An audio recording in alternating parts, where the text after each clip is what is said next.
बिस्मिल्लाहिर्रहमानिर्रहीम। अस्सलामु अलैकुम स्टूडेंट्स। उम्मीद करता हूँ कि आप सब लोग खैरियत से होंगे और खुश होंगे। तो बच्चों, पंजाब के तमाम स्कूलों के लिए बड़ी अपडेट्स जारी। मोबाइल फ़ोन बंद, नई स्कूल टाइमिंग, स्मोक अलर्ट्स और सर्दियों की छुट्टियाँ।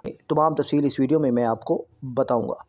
तो बच्चों, सबसे पहले है कि महकमा तालीम ने तमाम डिस्ट्रिक्ट एजुकेशन ऑफिसर्स को हिदायत भेज दी हैं कि स्कूलों में मोबाइल फ़ोन पर मुकम्मल पाबंदी फ़ौरी तौर पर नाफिज की जाए। तमाम स्कूल इस पाबंदी पर सख्ती से अमल करवाएं।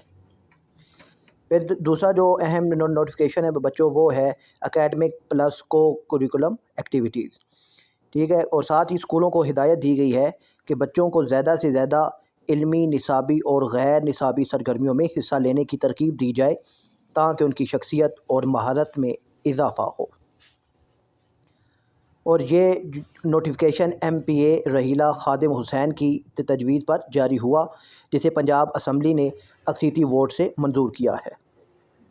पंजाब में स्कूल टाइमिंग भी तब्दील कर दी गई है और वो आपको बच्चों मालूम होगा कि जो स्कूल हैं वो सुबह 8:45 पर शुरू होते हैं। और अब जो बच्चों जो सबसे अहम टॉपिक है वीडियो का, वो है विंटर वकेशन। तो बच्चों, पंजाब हुकूमत ने सर्दियों की छुट्टियों का शेड्यूल भी जारी कर दिया है कि अब जो स्कूल हैं वो 23 दिसंबर 2025 से 11 जनवरी 2026 तक बंद रहेंगे। तालीमी सरगर्मियाँ 13 जनवरी 2026 से दोबारा शुरू होंगी। और सोशल मीडिया पर चलने वाली अफवाहें कि स्कूल जल्द बंद हो जाएंगे, महकमा तालीम ने वाज़ह कर दिया है कि ऐसा कोई फ़ैसला नहीं हुआ।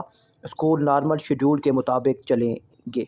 तो मुझे उम्मीद है कि बच्चों ये वीडियो आपके लिए फ़ायदा मंद होगी। अपना ख्याल रखिएगा। अल्लाह हाफ़िज़।